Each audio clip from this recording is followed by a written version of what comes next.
everybody. Merry Christmas and welcome to the Hallmarkies podcast. And we are here doing our weekly ranking episode. And this week we are talking about the best of Lifetime because we will just done our preview show for Lifetime. And so we thought it would be perfect to look back on the best from Lifetime channel. And I'm film critic Grace Wagner and Terry's here. Hi. How's it going? Good.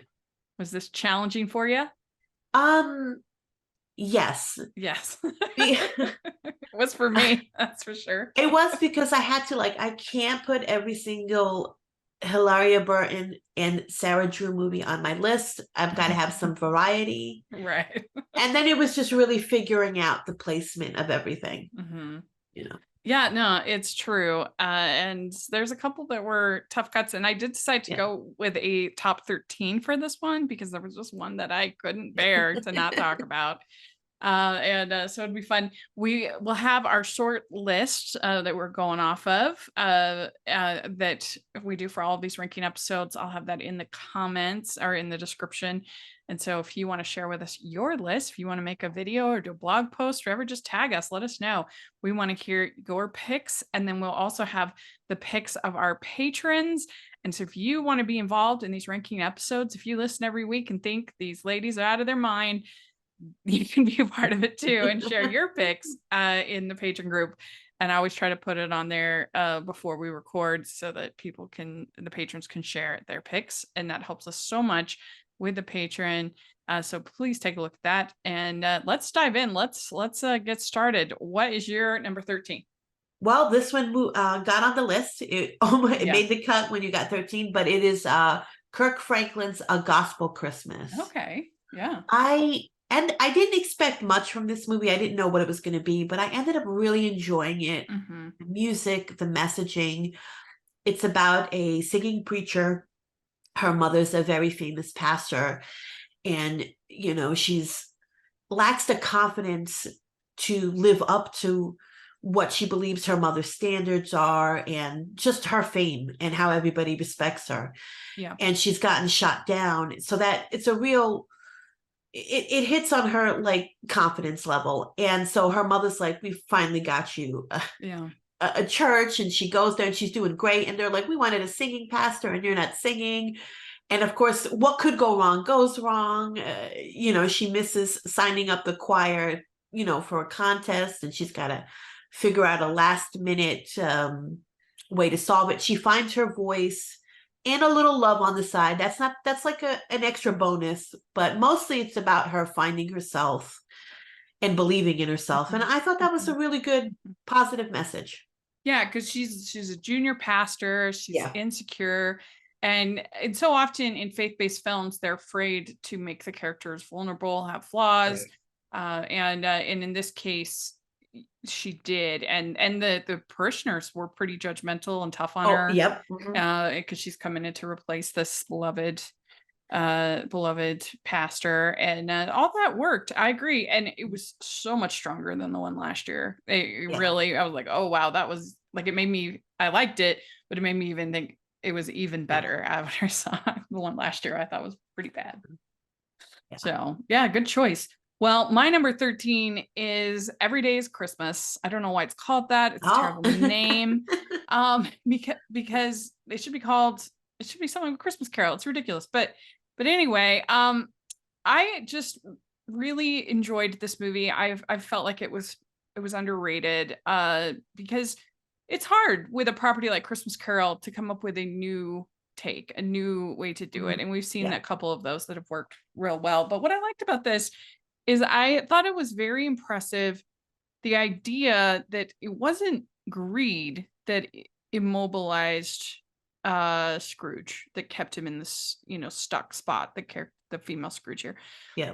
It was grief, which she loses her parents in this horrible accident suddenly, and she just can't recover. And so she just turns to work, which feels very understandable to me, and it humanized the character, I think, in a way that just the greed doesn't really humanize until way late into the story.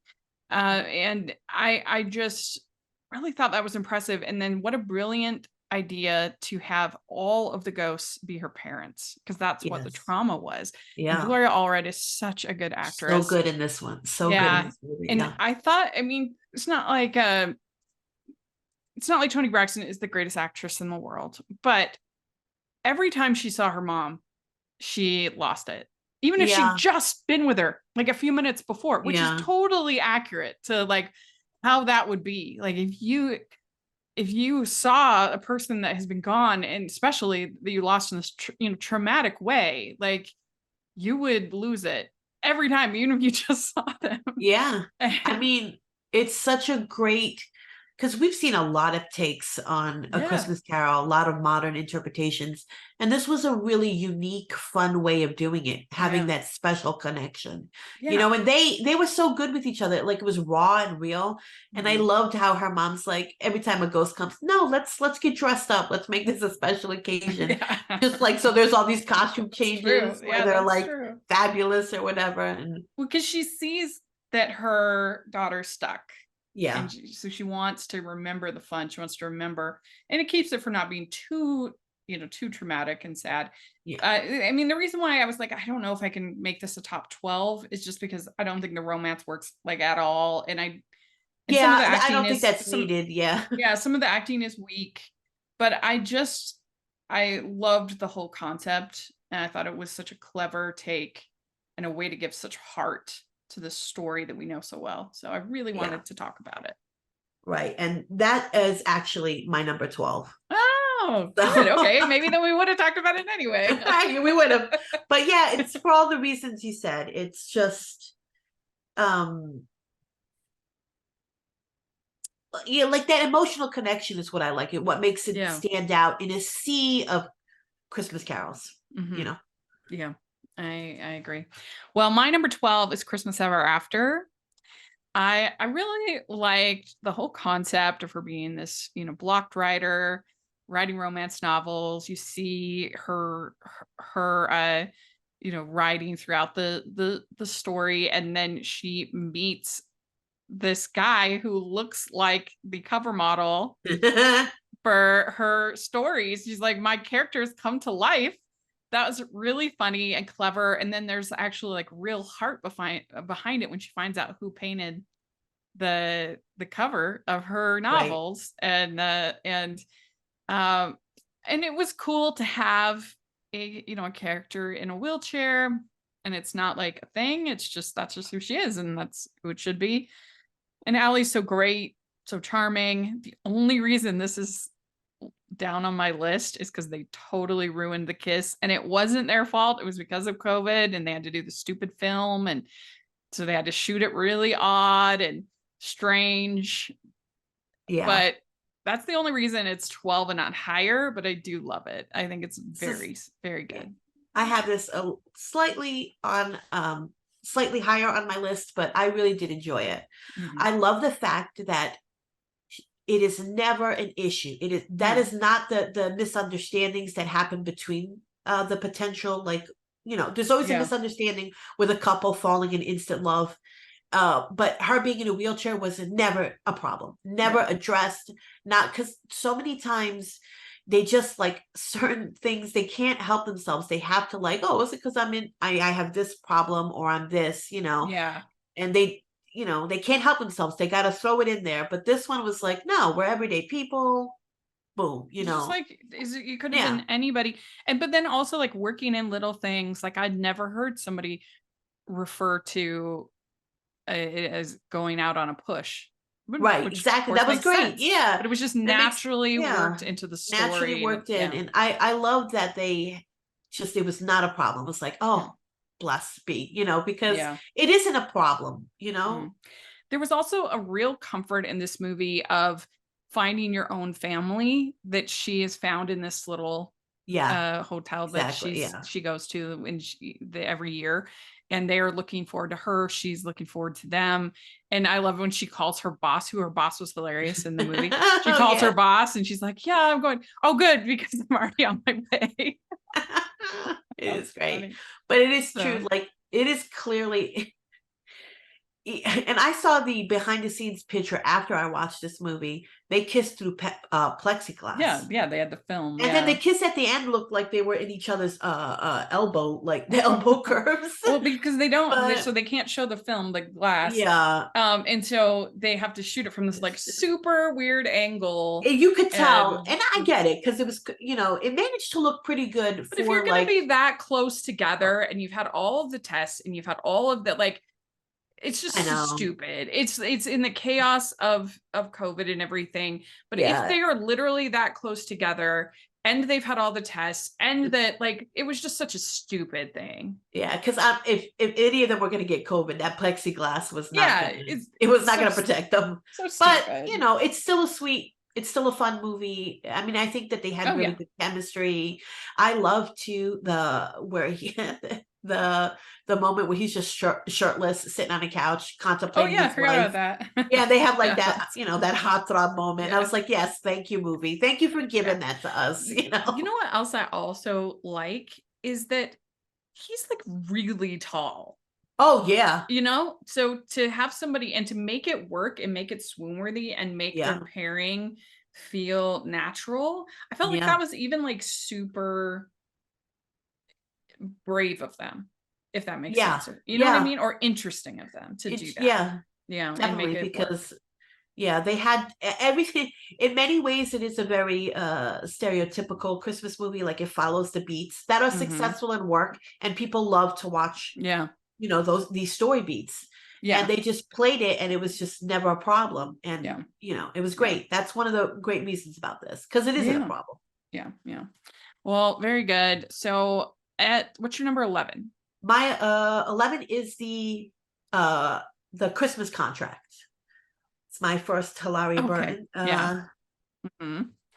Wait, is it Hillary or Hilary? How does she pronounce it now? I think it's just Hillary. I think it's just Hillary, right? And I don't know why I'm thinking it's Hilary. I'm not sure. I'm sorry. It's okay. I apologize. I'm unsure. I never watched One Tree Hill, so I watched. It was one of those shows, along with America's Next Top Model, that my roommates all loved, and so I would end up watching. But I never really followed it myself. I'm only familiar with her through her guest starring work and her Lifetime and Hallmark movies, really. Right.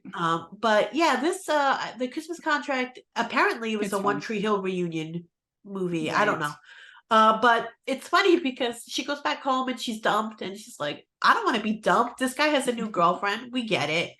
And so her best friend's, brother, who she doesn't like, so they come up with this Christmas contract so they can each get something out of pretend dating. And it's, exactly what you expect, but it's charming. There's chemistry, probably because everybody is friends with everybody, longtime friends and co-workers.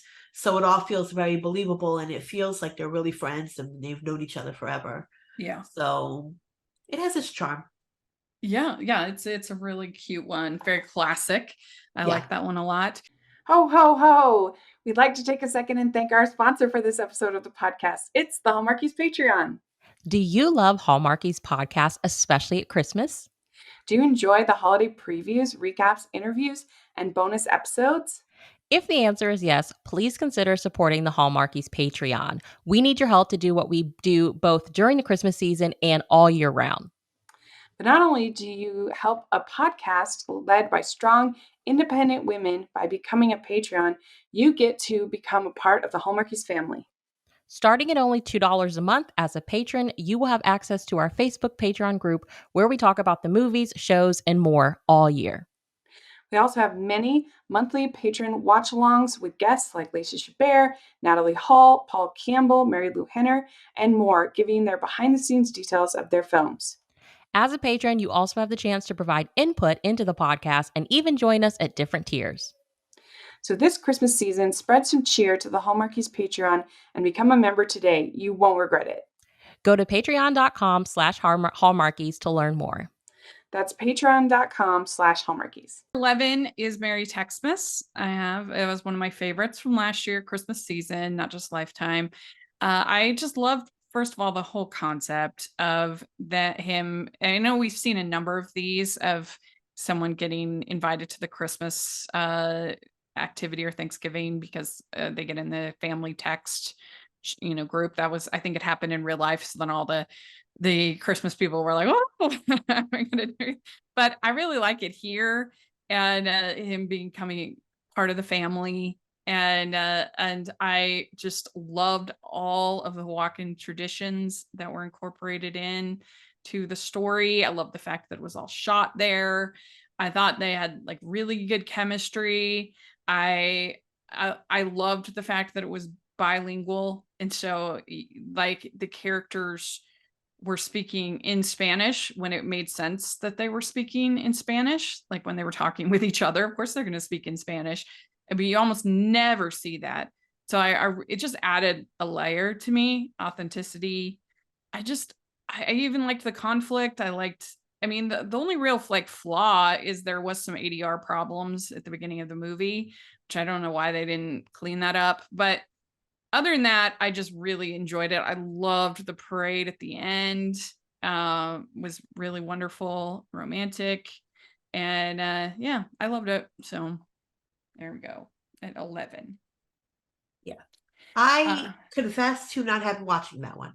Oh, okay. I somehow missed that one, but I have it on schedule for this year, and I was like, oops. By the time I realized I had missed that one, I didn't have enough time to watch it to see if it would make my list, but I was like, oops. Yeah.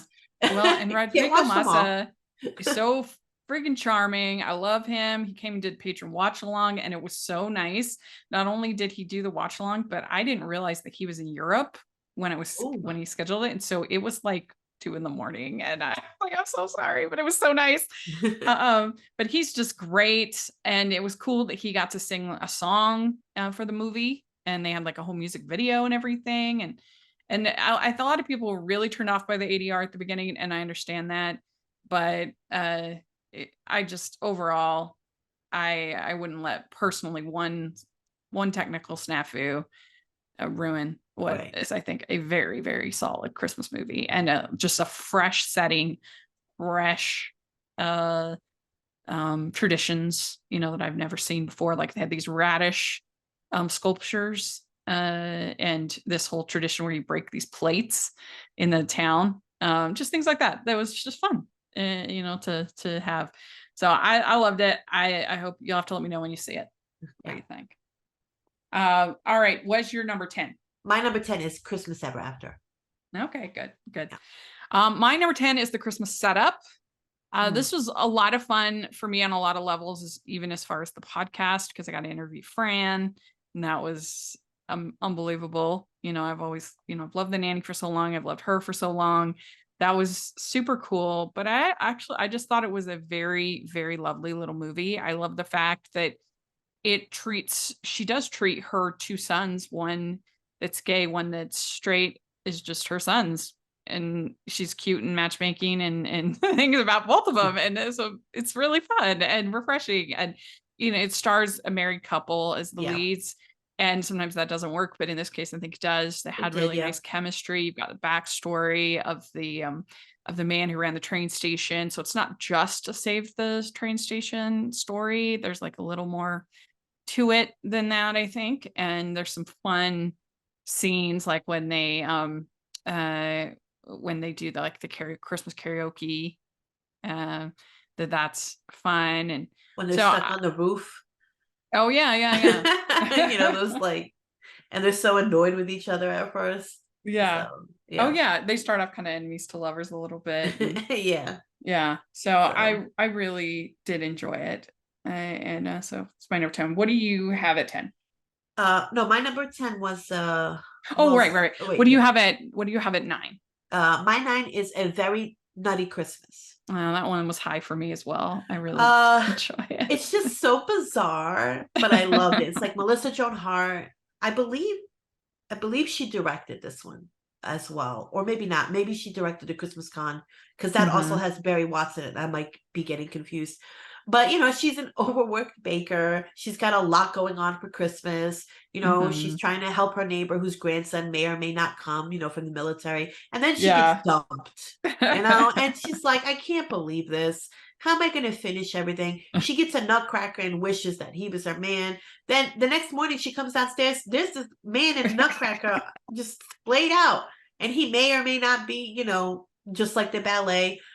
And then, you know, it's kind of sad because they do have all this chemistry, and you know he's going to go back to being a nutcracker. So you shouldn't get invested in their coupling, but you kind of do. But I loved it because the entire time he goes, "Is that the Mouse King? Is that the Mouse King?" He's constantly looking for the Mouse King and saying he's guarding her from the Mouse King. And he just makes her holiday. He makes Christmas special again for her. You know? No, I just rewatched this because I did. My friend Jonathan, he does it every version ever podcast. Yeah. And he did for Christmas in July, did Nutcracker. Woo. And so I know. What a task. But I was on an episode, a TV movie episode with him where we talked about the one with Amy Acker for that Hallmark. That was great, by the way. That was a good one. And then we talked about the Sugar and Spice one for or Sugar Plum, the Sugar Plum one. Yeah. For Hallmark. I forgot that they were doing the Nutcracker in that one. Mm-hmm. Yeah. And then we talked about this one. And it was and it holds up. It's funny. It's genuinely really funny and clever and sweet. They just have fun with it. It's wild. And he's like, okay, so there's a man in here. He says he's the Nutcracker or whatever. Well, my number 9 is Sugar and Spice Holiday. And I think there's a couple things I love about this movie. I particularly just loved the script from Irene Donahue. The way that she compares everybody to a pastry was really funny. And just like little moments like that kind of elevated it, brought some humor, that I just felt like it was a very well written script. Yeah. It also, was very sweet and had great heart with her thinking about her grandma and all her memories. But the scene, and I was just rewatching it just to make sure that I wanted to have it. The scene that really does it for me in this movie is when she finds out she doesn't get the promotion, and she's just had this fight with the guy. Yeah. She's ruined the baking competition. And she has this genuine moment with her dad where she just says, "I am a complete failure in my life." And she just cries. I connected so much with her at that moment. Like, we have all had that where it's just like, everything in my life sucks. Yeah, everything sucks. Everything's not working out. I ruined everything. And she had such a, oh my God, her boss. I mean, she had a terrible job anyway. But I do love it. She worked really, really hard. She worked really hard and she deserved it. But it's life sometimes isn't fair. Well, yeah. And I liked that this movie showed that and had this really vulnerable moment for this character that you don't expect to find in a movie called Sugar and Spice Holiday. Yeah. You don't expect her to have this devastating moment where life's a disappointment. And I just really loved her performance there. And I just thought it was that scene alone really made it one of my favorites ever from Lifetime. Right. And I also like the fact that he goes with her to Australia at the end. Exactly. It's it's not a problem. Yeah. We don't have worked it out. And also how she's bonding with her recently deceased grandmother again through the baking competition, through doing something that they love to do together. Yeah. But I did love when she went into her grandmother's room and her grandmother had a framed photo of Keanu Reeves in there. Yeah. Oh yeah. I forgot about that. Which was so funny, which made me laugh so hard. So I really enjoyed it. What do you have at 8? At 8, I have The Magical Christmas Shoes. Oh, This one's from 2019. I love this movie. It's ridiculous. It stars Aaron Clark-Pluck and Damon Runyon. It's not repeated too much, and I'm like, why? This is great. So basically, that one. It's not really. I think it's not repeated that much. It's not well remembered, and I'm like, this was a great. So basically, I believe she's a I think she does accounting in a firm, if I'm remembering correctly, but she wants to be a designer. And she's having a really crappy Christmas. There's just no love. And she gets a package from grandma who lives in Norway. And her friend's like, ooh. And she's like, I look forward to these every year. Grandma sends me. She sends every year what her grandmother says are magical vintage shoes. they're stuffed with candy and a note, right? And she rarely ever, and the note is like saying, hey, if you feel like this or you want this done, wear this shoe. But she doesn't really do that. By the way, these vintage shoes are like brand new. When she picks one up and you see the sole of the shoes, they have never been worn a day in their life. But she starts to say, I'm going to start wearing these shoes. And she starts taking, like grandma says, hey, man, wear this when you want to meet somebody fun. She puts it on. She meets a guy who owns a candy store. They bond. She's like, you help me. I will help you, save your store. And in essence, get more people in here. But things are starting to go really her way. And, because of the magic shoes. So anytime she needs a little help, there's this great scene where she's just running through the closet with her hands, looking at all the shoes that grandma has sent her in her entire life, that still fit her magically, because they're magic shoes. And just like, I need a pick me up. I need this to go. And then looking through the shoes and the notes to make sure she's putting on the right shoes because she's starting to believe in the power. And, of course, there's like little setbacks, but ultimately she finds her happiness and a man to boot because, it's a romance, but it's so sweet. It's so cute. And there's some great shoes in it, by the way. If you love shoes, they got some interesting ones. I mean, I don't know if they're designer or not, but they were nice looking. Well, my next one is what I like to call the Christmas Batman movie. Oh no. Yeah, it's the random acts of Christmas. I don't think there's a movie that Kevin McGarry has been more swoon-worthy than in this movie. He is so charming. And when I was looking for, I did a presentation on what women want in Christmas movies, and I was looking for really what I think like a swoon-worthy male lead. I used a clip from this movie, and it's a pretty simple story. You've just got he's doing these random acts of this Good Samaritan thing, and she's this reporter looking into it.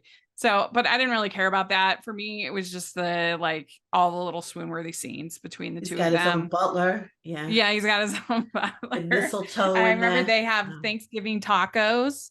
They go to the food truck and they have all the Thanksgiving stuff, and I'm like, that's the dream. And I just think it's I just think it's fun. I should confess now, Rachel, that this movie is not for me. That's okay. I remember when I watched it, he is very swoon-worthy, Kevin McGarry. And I think it's Aaron Cahill, right? Cahill, yeah. Yeah, Cahill. And so they had good chemistry, and it's like people we know through Hallmark movies and whatnot. But I just I can't. The mistletoe near his Alfred Butler. Yeah, it was so fun. Nobody can know, and I was like, I can't with this. I can't. It is a total how could you lie to me? But they didn't. Oh my gosh, that's ridiculous. They didn't hold it out too long, and she comes around, and I'm like, how dare you lie to me about doing this super nice thing? I don't know. Yeah. But I don't know. It just worked for me, the two of them, and him being this. I can see it. They had fun with Christmas the premise, person. but the giant mistletoe in the air, and I was like, I might not be in the mood for this today. I'd have to rewatch it. I might work on a rewatch. That's okay. You don't have to. I Eventually. just think this is very.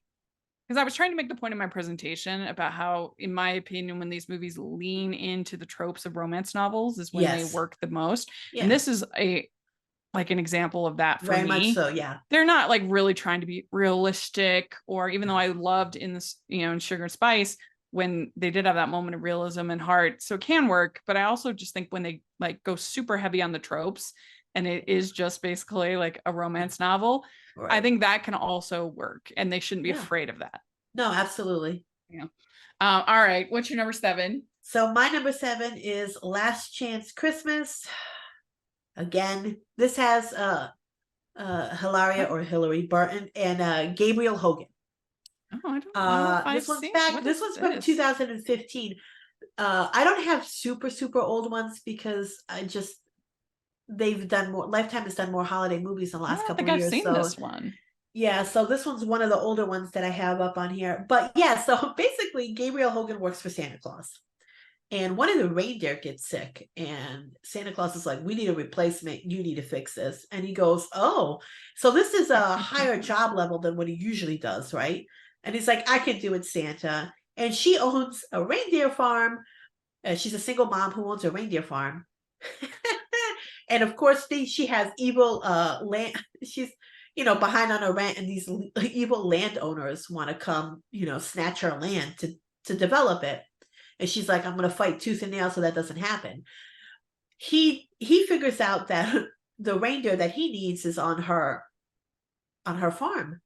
And so he shows up knocking at the door, and he's still like, "I need it for Santa." And she's like, "You're crazy." And he's like, "I'll help you." He goes, "No, seriously, I need this reindeer. I'll help you reorganize, get together stuff." So he's helping her try to save her farm.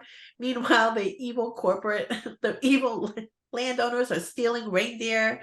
And it's like, will we find all the reindeer, and will he get his replacement reindeer so Christmas can go on and Santa can fly his sled? And it's adorable. It's stupid. I mean that in a good way, but it's just fun. It's like it has fun with the Christmas movie. It's a romance movie. It's the same as something movie. It's a romance movie. It's got mustache twirling villains. It's perfect. Yeah. We'd like to thank our sponsor for this episode of the podcast. It's Rachel Fordham and her new book, The Letter Tree. As much as we'd love a long, drawn-out romance that spans many seasons, sometimes we are ready for a happily ever after right now. Rachel Fordham is author of 6 published novels with more on the way. They will transport you to another time, fill your heart, and leave you eager for more. Grab a copy of her latest novel, The Letter Tree, today, wherever you purchase books, or use our affiliate link below, and see why so many Hallmarkies have fallen in love with her sigh-worthy stories. That's Rachel Fordham and The Letter Tree. My number 7 is Reindeer Games Homecoming from last year. I thought it was very strong. And to talk about embracing the sort of tropes of romance novels when you literally have him begging her to give him a chance. Like, what's more romantic than that? I mean, it is too. Like, oh my gosh, so hunky he was in this. He was so hunky. And I mean, the game stuff was all fine. Like, but what mattered was so this relationship. Too. A relationship between the two of them. And I just think him being so darn swan worthy. Like, and it was, and he's the star coming back home. Yeah, the movie star coming back home. Yeah, coming back home and meeting his old love and the whole mishap on the ice when they're playing. They're very competitive. I mean, it's so much fun. Yeah, I just think that scene when he literally is, please. I know. It's like, it's so perfect. This one was a hard cut for me because I was like, I have too many Sarah Drew movies. She has some really great Lifetime movies, and this was like, I can't I was trying to limit like 2 for a certain actor, and I was like, I can't, I know, so I have another of hers. But yeah, I have another 2 of hers actually. Same. So, I have 2 more with her, and I thought I don't want to. My rationale was I don't want to monopolize it. It's very hard. It's like when we were doing the rom-coms, and Dean Martin was in every single one of them. Cary Grant. Cary Grant. Why did I say Dean Martin? Oh my gosh. Cary Grant. Yeah. I know. I thought about, because I really also wanted to include the 12-Minute Christmas, but that was my number 14. But yeah, I just had to. She's the queen. It's really it's great. It was a strong outing, for Hallmark Lifetime last year, and it was a lot of fun. Yeah, it was very good. What's your next one? So we're on 6, right? My number 6 is Well Suited for Christmas. I caught up with this one. I missed it last year, but I do like it. And then I just quit. I don't watch any Christmas movies because you watch 100 and you're done. So when I catch up on Christmas in July, I finally caught up with this one. Well worth it. I wish I would have seen it last year. But it's so good. Where she's a designer and she's entering a competition. Yeah. And he's a very hard guy. He's basically rich, right? And he's helping out children in need in community because he was once one of those kids, and he's a really nice guy, but he's keeps to himself. He And all he wears black. Yeah, all he wears black. He's a very hard to dress for. And she's like, come on, guy. If she wins this competition, she will, it will boost her career and she can advance up. And plus her parents come and her father, and he gives her father a job to end up driving him around. And there's lots of chemistry and it's a lot of fun. And he's swoon worthy. I would put really the next 6 on that I have coming up, but particularly this movie, you'll see where I have it very high. Yeah. I would put up with any feature length rom-com. It is, or above some of those features. This is as far as the script and how tight it is and the chemistry and the story, I think it is basically perfection. As far as what these movies are trying to do, it is so good. Yeah, and it has heart, He's just not a mean guy for the sake of being a mean guy. Right. He's not really a mean guy. He has that persona. He's just like, I had a tough childhood. I'm keeping my life personal to me. Because he knows his childhood will distract from all the good deeds he's doing and his work. And he just wants to focus on what he's doing. And here's the fascinating thing. This movie was written by Wendy Stewart, who wrote Warm Me Up to You, which isn't that interesting, which is that Hallmark movie with Cindy Busby and Christopher Russell, The Fat Camp. I'm speechless. Isn't that amazing? How could she be so sensitive for the parts here, for his upbringing? And be so unsensitive in Warming Up for You. It just it's fascinating that you should never give up on writers. No. I mean, obviously not everything's going to be a winner. But yeah, that's right.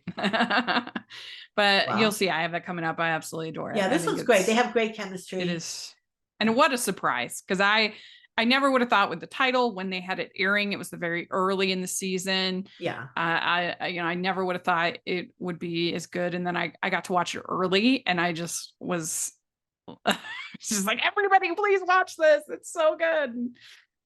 Yeah, and it was so fun because everybody I recommended it to. Everyone without fail was like, this is one of the best Christmas movies I've ever seen. Yeah, it's really it's a lot of fun. Yeah. All right. So my number 6 is Snowed In Christmas. And this is just absolutely delightful. It is. It is somewhat tropey, but I was fine with that because it's well executed. Great chemistry between Bethany and Andrew. I think it's much better than The Bottled with Love that they acted like was an Oscar winner over at Hallmark. I think this pairing, this movie with them is much better. And I haven't watched it for a while, I have to be honest. Just because I'm so busy during Christmas, I don't have a chance to rewatch. But delightful, and the fact they made a music video. Have you ever seen the music video? Yes, I saw when the year that these movies came out.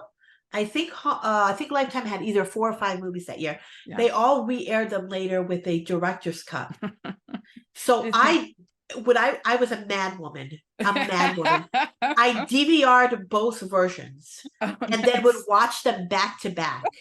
And I calculated how many extra minutes. Like I remember, I calculated it's like, this is 15 extra minutes. I remember for the Terrible World movie that they had on Lifetime that year, I was like, it's only 3 minutes. Like sometimes it would be like a deleted scene. Yeah. But if anybody, I own this movie, like it was on sale on Amazon. I got it digitally. Yeah. It does not have the bonus, the director's cut. Oh, but I don't know if you've ever seen that. But the movie plays out exactly the same. It is just a 1 year later tag. Oh, okay. And maybe they have it up on YouTube. I don't know. I didn't search for it. But the 1 year later tab is their actual wedding at the end, performed by Santa himself. Oh. So it's a very sweet. I could see why they cut that. It wasn't necessary in the movie. But it's a nice little treat that year. So. But the music video is very like delightful. La La Land kind of inspired, but totally absolutely wonderful, and it elevates the whole thing. I was like, oh look, it's them, it's them and their body double set star in this. But it is delightful. It is so really fun. They have such good chemistry. I wish they would work together again. And the story is so fun and like. The whole, because they're trying to write these Christmas stories, for this for where they Mhm, work at, mhm. and they're polar opposites, and they just come together and they're like, "Is that Santa?" I just love that. Like, when Yeah, they're like, yeah. "That's Santa." Uh, it's so good. It's so good. What do you have at 5? Twinkle All the Way Yeah, it's so good. with, Sarah Drew and Ryan McPartlin, right? Yeah, Yeah, I I don't also know. have that at 5. Right. Okay. So like he is also in a lot of good Lifetime movies, and I Mhm. think he's two. I've got two of his on my list as well, but I just think this movie is adorable. They were Yeah. adorable together. You have the eccentric mom who's named Twinkle, and he's just Mhm. this extraordinary Christmas decorator. It's just Yeah. amazing. Like, and he's a goofball too, and he's And the not 2 little serious. girls are Yeah, so cute. adorable. And she's so like, I'm no nonsense. I'm a wedding Mhm. planner, and of Yes. course, she has to have the bridezilla of all bridezillas, and But they're, the they work actual together. wedding Yeah, is one of my favorite weddings in a yeah, TV movie. The fact that the whole town just kinda comes together comes together to and help. Yeah, yeah, because when of the he makes that snowstorm. view for her, oh, It's I so love that view so crazy. much. And yeah, it's Yeah. perfection. Here's another moment that one could question my sanity. That year when this movie came out, Lifetime had uh, that storm called Megan, Oh yeah, yeah, that was and fun. so many movies referenced it. And Yeah. I happened to watch all the Lifetime movies that year, and I kept a track of every time they'd mention it. They didn't mention it in this movie, but there was a Oh, they did? snowstorm. No, but Yeah. there was an unnamed snowstorm that almost ruined that Yeah. wedding. And so, That was fun. That was a fun yeah, thing they so did. this is, I I like don't know that. if I was younger then. I'm not that much older now, but I don't know if I'd keep track of all this stuff. It's just the inane things that I do.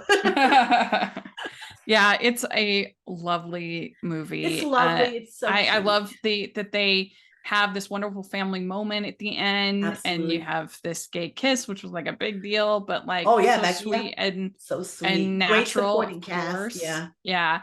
And and the hot cocoa party thing Yeah. is just it's You know, so it's good. just so adorable, and Yeah. it's like Plus, it's super memorable as far as the podcast. We had Sarah and Ryan and yeah. director Brian Herzlinger on, and that was Well, just the best. she's really had a streak with her Yeah, Christmas movies on Lifetime. she did. I don't think Yeah. she has one this year at all, which is kind of a bummer. But yeah, this is a when I say it's so adorable, I mean Yeah. that in the greatest of way, because I just think it's just everybody should watch this Mhm. one. It's so It much is. fun. It's so good. Just gonna like Well, swoon over my it. number. So, what was your number 4? My number 4 is The Flight Before Christmas. Okay, this one I actually haven't So seen. this is another Ryan McPartlin, and he stars with Mayan Blanc. Mm-hmm. Yeah, I hope I wrote her last name right. Blossom, everybody knows her from Yeah. Blossom, and oh my gosh, what's the show with all the Big Bang nerds? Theory. I'm That's it. surprised they haven't roped her into being in one of these Hanukkah movies because she's so I would think she would famously be perfect, of Jewish. course. Yeah, Yeah, I think yeah, she should. it'd But be great. yeah. So this movie, this is another road trip movie. She Mhm. is so at the beginning of this movie, she is so happy. She is in love. Everything is going her way. Her boyfriend dumps her, and she's got to move out of the apartment that they share that she just moved into. She gave up her apartment to move in with him, and he dumps her. And she's like sobbing on the couch eating ice cream, and she's like, "What am I gonna do? I can't afford to go home." Magically on the screen, though, she gets this airline that's given super low airfare, so it's like, "Oh, let me get it." So basically, they meet an elderly man, but he's really Santa. Santa is doing everything he can in his power to get these two together. Now, when she and he switches seats so he can sit next to her, but she is one of those people who talks very loud on her cell phone on the plane. And oh, they have to make him a little geeky, Rachel. Guess how they make him geeky? By wearing glasses. Yeah, Yeah. so he is so annoyed at her loud conversation, and he's finally gonna hang out with his girlfriend he wants to propose to. Basically, he ends up telling her this, and and he's gonna propose to her. They have a long distance relationship, And so of course they get grounded. They have to like find other means. They end up staying at an inn for a night, and they magically there's only one room, so they agree to share it, even though they can't stand each other right now. But it's a kind of a Family Matters reunion, because it's like the mom and dad from Family Matters, Reginald Vale Johnson and Joe Marie Payton. So there's sort of a little reunion there. And it's so funny because she's like, I can't stand this guy. And he comes out of the shower wearing nothing but a towel, and he doesn't have his glasses on. You see all his muscles. And she goes, whoa, where were you hiding all that? And it's a great, and she starts like looking at herself like, I'm a little frumpy compared to what these guys are. So it's just basically, it's, they're falling. Santa is making sure that these two hook up. Like this is their holiday gift is each other. So there's a lot of misunderstandings, shenanigans, but it's really funny. It's definitely a rom-com, and they have good chemistry. Yeah. We'd like to take a second and thank our sponsor for this episode of the podcast. It's the Hallmarkies merch store. Are you looking for that perfect gift for the postable, Hardy, or Hallmarky in your life? What about getting that t-shirt or hoodie that will help you stand out at your next holiday party? Now is the time to check out the Hallmarkies merch store. Full of festive designs by artists like Jessica Miller, Carrie from Hallmark Comics, and more. You can even have more than just shirts, but totes, cell phone cases, notebooks, mugs, and more. And it isn't just Hallmark. We have designs for Anna Green Gables, Man from Snowy River, The Nanny, and more. Every purchase at the merch store goes to help support the podcast and allows us to make the great content you know and love. There are frequent sales, so go to tpublic.com/stores/Hallmarkies or see the link in the description. That's tpublic.com/stores/Hallmarkies. Well, my number 4 is Ghosts of Christmas Past. I've talked a lot about this movie on the podcast. Yeah. Everyone knows how much I enjoyed it. I've had Annie on, I've had Dan on, I've had the writer on, and Sharon Latimer. I really loved the concept of this girl getting this. Well, I think the fortune teller, it was very smart. So they have this fortune teller basically give the movie a deadline that she has this thing to work, because that's one problem sometimes you have with rom-coms in general, is there's no like incurring thing motivating the characters, right? But she gets this fortune teller, which is so clever to have at a Christmas party, and she needs to fix all of these relationships. So she's ghosted. And so, but I think the thing about it that made it work so well for me is that, so you have him helping her, they're working together. You have him helping her with all of these, repairing all these relationships. And what we learn as viewers is that he was the big one that she ghosted, and all this whole time. And so that when he finally reveals that, oh, I was Blinky all along, to me that was just like, she was terrible. She was really terrible. I can understand she can be an unlikable character, but for me at least, the chemistry between them and her, I thought that she was a likable enough actress that she was able to play this more flawed character. Right.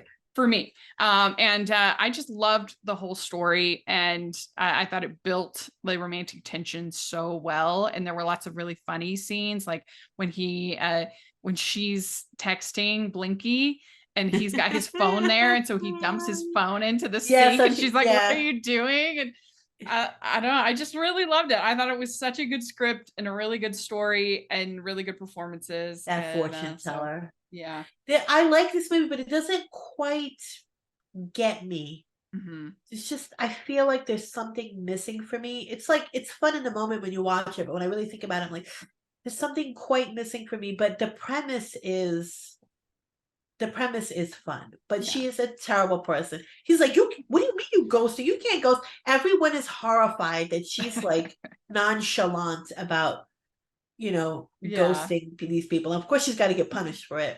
But she's like, what do you mean? It's fine. I ghost everybody. But that's really funny, like the horror. Everyone is horrified at her behavior.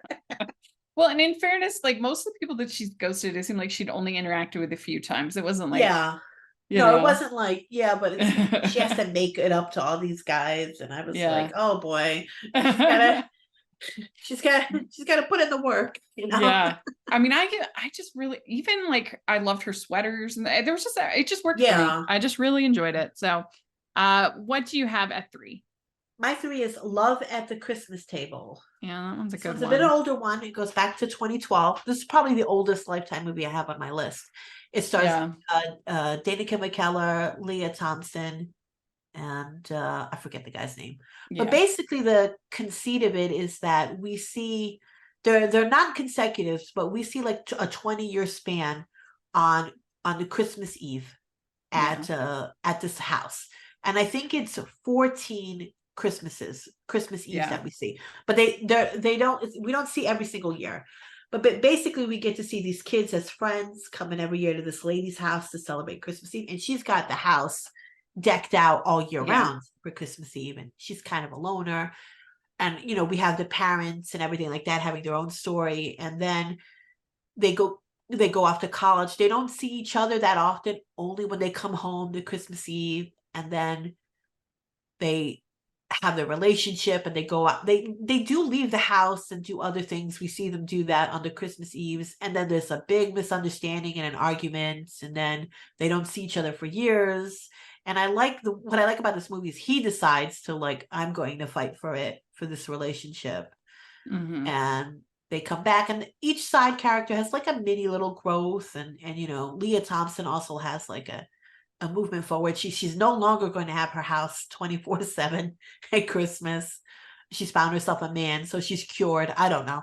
But I just think that the acting is so good in this when movie. They're sharing a coat. Cute. It's just it's just, this premise can be gimmicky, but I think it really works. And I just think like the movie looks good, and it's like, it's believable when they come back every year, and they look slightly different and slightly older with each year. So it's progressing and it's one of the better, if we're just talking about Christmas movies that Danica McKellar's been, it's probably her best. I would say it is her best. Yeah, well, and this is like it was either that or Crown for Christmas. Crown for Christmas, to me, you're right. I do like that one, but that one's on a whole nother like fairy tale level, I guess. But but I'm talking about like, and even that because they can be frustrating in this movie. Yeah, I would think that it's her performance. Maybe I should reframe that and say this is her best acted. Like, if you just take in the Christmas stuff, her best performance is here. She's not playing younger than she is. She's not playing a goofball or whatever. She's playing like straight up. She's like, I'm this person, you know, I'm here. And it's just, I mean, it's a good one. It's a good one. It really is. Well, my number 3 is Christmas Perfection. It is indeed perfection in my eyes. I love this movie. I think it is so funny. When she like loses it on the gingerbread girl, and like and like, so they present like this. So she ends up trapped in this Irish Christmas village. And what I do think that there was some heart in the story, because she thinks that she's frustrated with her family, that why don't they, and her friends, they don't behave the way that she wishes they would behave. She's got this friend who's kind of snarky all the time, and she's got her parents that are fighting all the time, that are divorced. She can't get this boss at work to notice her, all these things. So in the Irish Christmas village, everyone behaves the way that she wishes they would behave.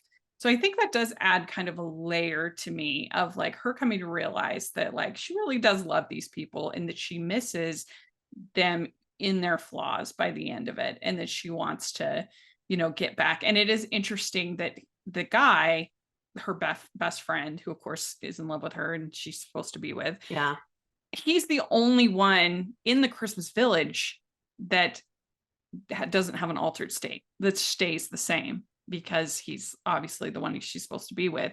Everybody else is like perfected, or her idea of what she wants them to be in the Irish Christmas village, except for him. He's the same, which I think is interesting. But I just think it's hilarious. I like, so the first day that she goes out in the Christmas village, she gets to make a sweater. right? And then every day that she keeps having to experience, the sweaters get more and more deranged, and until it's like black with like coal. She's trapped on her own doing. It's her own doing. She's trapped there. And I just think that's funny. It just makes me laugh. I think it's a really funny movie. And again, it has enough sort of Christmas feels and Christmas heart to be enjoyable. And the fact that she comes to realize that like she misses her parents, even though they're like together in the Christmas village. It's like this, and it is totally, I admit, one of those movies that could easily be a horror movie because she is stuck there and she can't get out. But to me, it really delivers on the laughs and the romance and the Christmas feels. And I just love it. I think it's so funny. Well, I feel less on it than you do, but there are the sweater stuff. There are some moments that are funny. Yeah. Fair enough. What do you have at 2? Snowed in Christmas. Okay. Yeah. It's great. It's great. Yeah. Well, my number 2 is well suited for Christmas. It's perfect. Yeah. I would literally almost change nothing. It's so good. Like it's so good, even not just the relationship between her and her parents, but the relationship between him and her parents, because he's never had parents. And it's just like this little thing, but I absolutely love their first kiss when she's trying on the boutonniere. And basically he's like, do I have to wear that? he's like, would you wear that for me? Yes. He's also slowly becoming the king of Christmas. Because he had like 2 or 3 movies last year, and he's got like 2 or 3 movies this year too. So, it's a movie that I love if I immediately invite the talent on, especially if it's already aired, like Christmas on 5th Avenue, well suited for Christmas. These kind of things. Like if I like it that much that I want to talk to the people involved, after it's aired, then that says something. And that was the case here. Right. I watched it again early and immediately told everybody I know, you got to see this. And I had Mercedes on the pod. I immediately contacted Lifetime and said, this is just great. And I mean, it's a winner for them. Yeah. And that whole scene after their first date, when he says, maybe I just like looking at you. Oh, like perfect. Yeah. That is a great scene of romantic comedy writing. Maybe I just like looking at you. Yeah. It's so good. And I don't know. I mean, I just loved it. It was perfect. Absolutely. Agree. Yeah. Yeah. So, all right. What's your number 1? All right. My number 1 is a movie that I love. I don't care if it has flaws. I just love it so much. I try to watch it every year for Christmas. Yeah. When I'm wrapping presents. The same one, I think. It's The Spirit of Christmas. Oh, okay. We don't have the same one. We don't have all right. Yeah. I think I know what your number 1 is. Listen, this one's a Jen Lilly. This was it's very funny. This year was very funny because I think she was starring in Lifetime, but all her music was playing on Hallmark in the Hallmark movies. I mean, it's a ghost story. She has to get this house ready for sale. This ghost is like, hey, I haunt this place. Movie. Yeah. But I come alive for 3 days every year. I've been here for like 100 years. And she's like, first she keeps calling the cops. She thinks she's crazy. And the guy who takes care of it is like, no, you ain't crazy. He's a ghost. And she's like, ghosts can't eat food. He's eating food. And he's like, hey, I'm solid for 3 days. It's hysterical. She tries to help him find out why he's he thinks it's a curse, why he's cursed. And she's like, listen, I got to sell this place. And he goes, really? And of course they fall in love through it. And his backstory is like wild. He's murdered. And I was like, this guy is murdered, but he's not really cursed, and you find out through the end because he had a fiance. And then he found out that they were smuggling. And so he's trying to stop it and he gets killed for it. And well, there's 2 ghosts in this house. There's more than 1 ghost. And you find that out later on. Spoilers. Sorry. This movie's from 2015. You'll be fine. And so you find out really why he's like this and whether it's a curse or not. And they fall in love and they have very good chemistry together. And he's super hunky, despite that haircut that he's got. But, it's got to be like that 1920s haircut. But it's just so much fun. And I love the way snow was photographed, and the snow looks so beautiful.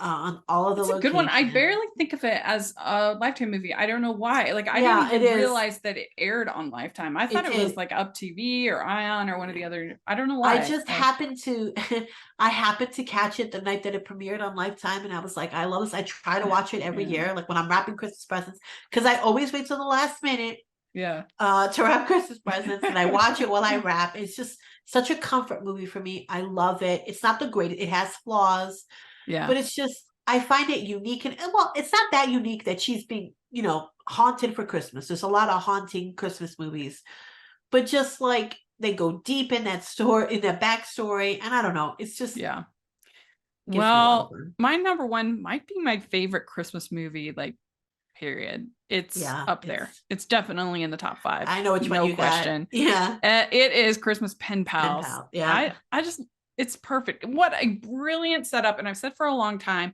that they should make this an anthology, because you could tell so many stories. Every movie could be about different people in the town writing letters to each other, getting set up and writing these letters. And I loved the fact that it wasn't only these, you know, romantic kind of connections that were like a bunch of different people were, you know, Christmas pen pal together, and it just united the town. What a brilliant idea. I wish I could be part of a Christmas pen pal. I just think, and I just, where do I begin? I mean, Sarah Drew Nile Mater, absolute perfection in this movie. And when she's like, you gave it to Daniel, you know, you gave the book to Daniel. And I just love Giles in this. I love the whole supporting cast, and Michael Gross and his whole little you know, romance that he has as her dad. That's so sweet and so well done. And I mean, what an amazing ending scene when they finally get together, and you've got grief that's dealt with, her finally being able to move on from the death of her mother, and how that kind of separated them in a way, and their past and the letters. And I mean, I don't know, what else could you want in a movie like this? I just don't even understand, like, what else you could ask for in a Christmas movie than this movie delivers. Yeah, I mean, I'd have to rewatch it. I don't think I liked it as much as you, but it is fun. It is the perfect Christmas story and romance and stuff. But you know, looking back, like, Nile Matter looks like a baby. You know, Megan and Alec, he looks so young. You know, so baby face. 5 years ago. Yeah, I mean, it's not that long ago, but it feels like forever. Yeah. Oh, I just love it. Well, we asked our patrons what they thought, and Caroline says Christmas Pen Pals, Snowden Christmas, and Random Acts of Christmas. Casey says Christmas Pen Pals, and of course Christmas Perfection. And what's really fun is that Casey was on an episode of Hallmarkies podcast with me, and like all 4 of the movies that weekend kind of stunk. And I always hate that, because that's not who I am as a human, like just like ragging on things. Like, I always like to have some weeks are like that. I like to at least have something positive to talk about, you know. And usually there's at least one that, you know, you kind of like, but this was just a rough weekend. And she was on, and I was like, let's just talk about Christmas Perfection. And so randomly we talked about this Lifetime movie that we both loved, and for most of the episode. And I think I mentioned it on almost every single episode that year, just because I thought it was. Hey man, when you love something, that's how I feel about the spirit of Christmas. You know. And I got a podcast, so I have the platform. If I like it, exactly. I can talk about it. And but that was a fun memory of being like, well, we have all these bad movies. Let's talk about them quick, and then we'll spend the rest of the episode. See, that's the beauty of all these movies. Someone might not like it, but it could bring so much joy to somebody, and that's just the beauty of it. Yeah, and that was just like a friend moment that we had. That was fun. So Anne, she says, well suited for Christmas, Snowden Christmas, Twinkle All the Way, and A Sugar and Spice Holiday. Becky, she says Christmas Pen Pals, Twinkle All the Way, Christmas Perfection. And she says, I love all of these, but especially the first 2. Both of those are on my watch every year list. And she says, I have to add Christmas or Merry Xmas. This is such a sweet movie. Loved it. And then she says, Twinkle All the Way is a TV Christmas movie I have shared with multiple friends, family who are convinced they hate TV Christmas movies, and they all loved it. It's a very special movie. It really hits all the notes you want from a holiday rom-com. I agree. Yeah. Yep. So there we go. That is our favorite. Make sure you check out the Patreon if you want to participate in our next episode. Very good. Yes, well, let us know again what your picks would be. We'd love to hear in the comment section or on Twitter.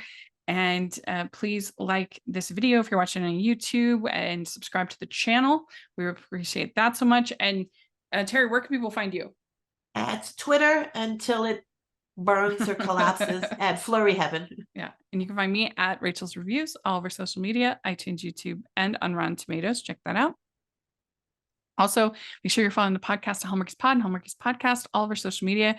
And if you are listening on iTunes, please leave your ratings and reviews 5 stars. That really helps us a lot and helps people to find us, especially during this time of year.